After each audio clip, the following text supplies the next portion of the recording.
Je suis très heureux de prendre la parole à l'occasion de la cérémonie inaugurale du marché de Mouloud, un édifice flambant neuf, d'une architecture remarquable et d'une superficie de 270 mètres carrés, financé entièrement par l'agence TICA de la République de Turquie, avec l'appui technique de l'agence djiboutienne de développement social. Ces projets initiés par les comités de développement de Mouloud est le fruit d'une collaboration étroite entre plusieurs institutions telles que la TICA, la DDS, la préfecture de Dikil, le conseil régional et également les CDM, les comités de développement de Mouloud. Ce marché peut accueillir dans son enceinte une dizaine de bouchers et une trentaine de petits vendeurs de fruits et légumes et d'autres petits commerces comme les vêtements et les épices. marka hore sharaf bay tahay aniga farxadeedana lama soo koobi karo allana uu joojiyay dhagax dhigii xaggan munaasabadan maantana waa daahfurkii inaan ka qayb galo ka sokay magacayga iyo magaca gudoomiyaha maamul goboleedka munaasabadan amba mashruucan qaaliga la odhan karo mashruuc ay Mouloud aad iyo aad ugu haraadnayd maanta waxaan u maleeyaa anu ma oranayo maskarad waxaan oranayaa waa suuqii Mouloudeed maskarad way ka weyn tahay waxaan u maleeyaa inay naguna filan tahay ay Mouloud baa hadda ay leedahay maanta ahaan inay ku filan tahay marka waa maskaradan maxay suuqii Casoowey maskaradan ma oranayo waayo way ka weyn tahay Mouloudna aad iyo aad bay ugu haraadnayd maanta waxaan leeyahay ka haraad beela xaggaasi ugu dambaystii waxaan jeclahay inaan horta xaggan aad iyo aad aan mahadnaq u soo jeediyo waddanka walaalahayna horta ee Turkiga oo suuqan maalgelin ka geystay xaggana waxa ku matalayo safiirkoogii iyo directorka TICA-da aad iyo aad bay u mahadsan yihiin waxaan kaloo mahadnaq aad aan u jeedinayaa wakaaladda horumarka bulshada uu Mahdi horseede ka yahay oo iyakuna xaggii tekniiga waxa la wixii daawo xaggan soo maxay hameen dhar joogay ha noqoto xagga supervisionka habla socodka shaqada ay u socdaan aad iyo aad bay u mahadsan yihiin waa mashruuc maanta waxaan u daafuraynay waa kuwan u soo joognay halkan aan u fadhinay maaragtay dhagax dhigiisi waa suuqa loo dhisay maanta Mouloud waayo siribad lama oranayo waayo siribadii iskuma keenayso wax magaalada inteeda yareed aragto iyo tan baaxadeeda markaad aragto waa halkii presidentku lahaayay waa suuq marka suuqana maanta u daafurayna waxaan leeyahay ha noqdo kii lagu intifaacsado ee magaaladana maaragtay kobaceega wax ka beeriya haduu Ilaahay qadaro marka waxaan leeyahay waa mashruuc bilaabmay oo ku dhismay muddo aad u gaaban taana waxa uu leeyahay maaragtay maandaq aad u weyn waa wakaaladda ADDS iyo wakaaladda TICA oo iyaduna maalgelisay maxaan leenahay labadiinuna aad baad u mahadsantihiin horta alxamdulillah weeyaan anigoo dhagax dhigii jooga inaan maanta haddana aan joogo furista inaan joogo ilaahay baa mahadda iskale horta anigoonan iloobayn waxa weeyaan director generaalka ADDS-ta oo waqtiga wax ka sameynaya magaalada baan soo ogeysiyo aad baan horta ugu mahadnaqayaa ta kale waxa weeyaan heer Mouloudeedow anu maanta waxaan ii soo jeedinayo khudbad maahine anu waxaan ii soo jeedinayaa waxa weeyaan waano inaad ku adkaatiin suuqa maanta nilii sameeyay inaad ku gacmo adkaatiin inay sida maanta ay u qurux badan tahay ay u qurux badnaato ayaan anigu walaalahayo haddaad rag iyo dumarba tihiin ayaan maanta ni weydiisanayaa wax weyn weeyaa waxaan nilii sameeyay wax yar maahin ilaahay baa mahadda iskale dawladdeena mahadda iskale presidentkeena mahadda iskale TICA mahadda iskale marka waxa weeyaan had walba waxa weeyaan wuxuu wax soo booda maahin waxa weeyaan qoyar ba wax kastaba u yimaadin marka waxa weeyaan Moulouday koba waxba wixii yimaado waan ila socodsiinayaa waad ka qayb galaysiin horumarka waddanka inuguna waxa weeyaan inaad u soo jeedin wixii nilii qabto oo si fiican u qabatiin sida maanta quruxda badan leh ay qurux badan tahay sidaa quruxda badan leh aad u soo baxdeen sidaa quruxda badan dadka u soo dhawaysan inaad waqti kastana aad u heegnaatiin baan doonayaa. Et donc,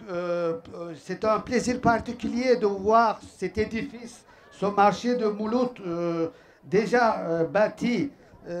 dont je connaissais le processus de construction. Maintenant, nous sommes tous réjouis et ravis quand même que ça va entrer en fonction pour, n'est-ce pas, pour contribuer au bien-être et à la prospérité de Mouloud et de son peuple. Et vraiment, amis et frères. Et j'ai entendu, donc nous avons compris que c'était un processus de partenariat merveilleux qui a été réalisé par la coopération avec TICA, le financement de TICA, l'agence turque de coopération, le comité de développement de Mouloud, auquel je remercie particulièrement. Ils sont très laborieux, ils ont beaucoup travaillé. Et puis la direction des affaires sociales aussi. Et puis les ingénieurs, d'autres personnes, donc ils méritent tous l'appréciation, les applaudissements encore. Premièrement, la construction du marché à Mouloud sur financement de la coopération turque, la TICA, est tout à fait symbolique car illustrant parfaitement l'engagement et la volonté tangible du gouvernement de promouvoir partout où faire se peut l'émergence de l'écosystème inclusif en mesure de favoriser durablement l'accroissement des activités génératrices de revenus au bénéfice de nos populations vulnérables et c'est en vue d'améliorer des conditions de vie et accélérer ainsi le développement global, national, social et sociétal. Et puis, la remise des certificats d'attestation de fin de formation en entrepreneuriat qui se déroulera dans un instant démontre également la ferme volonté gouvernementale de guider nos communautés, en particulier notre jeunesse, sur la voie d'une meilleure autonomisation par le biais de l'acquisition diversifiée des savoirs et savoir-faire. Par ailleurs, la rénovation du réservoir d'eau ainsi que les constructions finalisées d'abreuvoirs et latrines sont d'utilité publique et contribueront très certainement à l'amélioration du confort et des conditions d'hygiène pour le bénéfice de toutes les populations de cette localité de Mouloud. C'est un grand plaisir pour moi d'être parmi vous ce matin pour cette cérémonie d'inauguration du marché de Mouloud, mais aussi pour également d'autres activités d'une importance capitale pour le développement social. Pour rappel, ce marché est le fruit d'un partenariat exemplaire qui a été le besoin identifié par la communauté, soutenu par son comité de développement local et financé par TICA, parce qu'il ne s'agit pas seulement d'un marché, mais il s'agit aussi d'une vue et d'une vision qui était nécessaire pour la localité de Mouloud. La TICA a financé ce projet à un financement d'environ 12 millions de francs. L'ADDS a exécuté les études techniques et la supervision des travaux et le comité de développement assurera la gestion et le suivi. Faudrait-il encore une autre preuve que le développement est l'affaire de tous et que la solidarité est l'outil indispensable? Mouloud a montré qu'il y a un vent favorable pour celui qui sait où il veut aller. Et au nom du gouvernement, au nom du chef de l'État, son Excellence M. Ismail Omar Guelleh, je remercie vivement la République de la Turquie entière pour cet appui inestimable. La Turquie a participé, elle aussi, à la promotion de la décentralisation pour le développement local, qui est un élément cher au chef de l'État. Le partenariat réel et existant entre le secrétariat d'État chargé de la décentralisation et le ministère des Affaires sociales traduit essentiellement une unité et une synergie de nos actions qui vont vers la lutte contre la pauvreté et les inégalités sociales. Ce matin, j'exprime mes sincères félicitations à l'ensemble des personnes qui ont participé de près ou de loin à la réalisation de ce projet, en passant par les personnes qui ont travaillé pour la mobilisation, à ceux qui ont passé par la construction, à ceux qui ont travaillé dans le suivi pour montrer que c'est un édifice qui est beau, mais aussi qui a une utilité importante pour les gens de Mouloud. Je remercie aussi pour tout l'effort consenti par les responsables de la région, à commencer par le préfet et le président du conseil régional, parce que c'est grâce à eux que s'il n'y avait pas ce suivi, cette réalisation n'allait pas aboutir. Maintenant, je souhaiterais passer à quelques éléments ou d'autres efforts qui ont été consentis et que je joins à cette occasion pour les différents soutiens qui ont été apportés à cette communauté.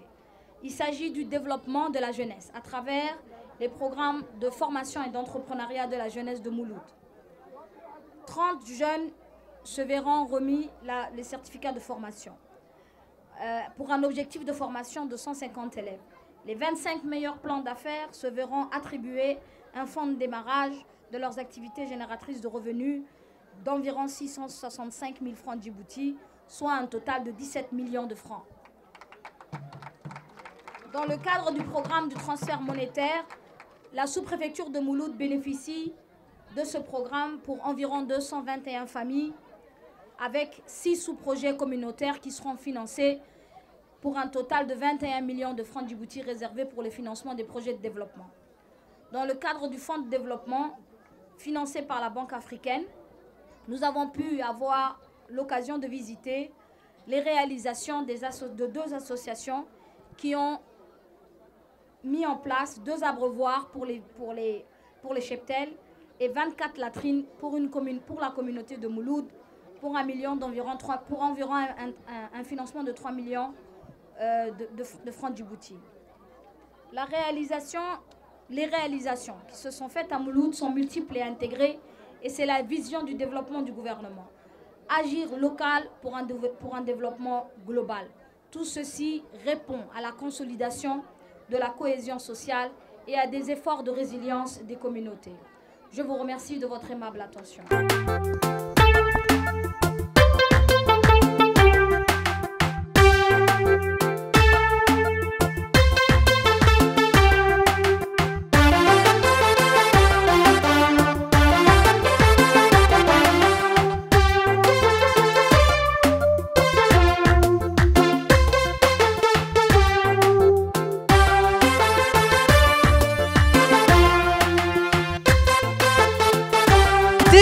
roobkiyo tigadiyo doogay duuyadu ku tarantaa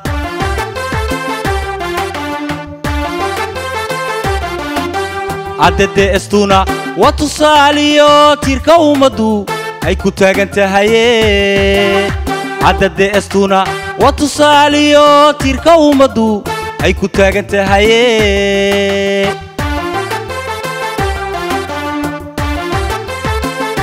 السلام عليكم ورحمة الله وبركاته مانتا أنغو أداديستيا وحان جوغنا مولود وحان دافوركي مشروعية دي يريرا أي مال جليسي بانك أفريكانكو أي أداديست ونهير جليسي أيان مانتو جوغنا نغو نصيبو يالاناي مسكرد رير مولوديد ومسكرد هدي سوقي مولوديد ون مانتو أفرناي أي سوقا مولوديدنا أي محل يراهدا أي مال جليسي تيكاغا ودن كتركي أو صعتا كصعتا كل كمان توحن سمينا مشروع يجوري وحوها لبي أفري اللباتن كمينة أيان أصمينا دت كمولود ريرها باهيدا ودوات كأويرتهاي سي أن أوجو جرجرنو كل كي هرد الدوحيدا بتيجي جرين مانت الحمد لله أفري اللباتن كمينة ما نصمينا دت كباهيدا ودو أي آد أويرتهاي مشروع اللبات إن كلين كهيل جريني مولود وحويان ريسيرفواركي إلا أي مولود كعبيسي إيان غيابيليتيني iyo waxaan sameynay labada meelood ee arkaysiin maanta aan dul joogo ay ariga awriyaasha ay ka cabaan ma sha Allah maanta waxaan daahfurnay labada mashruuc iyo suuqa weyn ee muludeed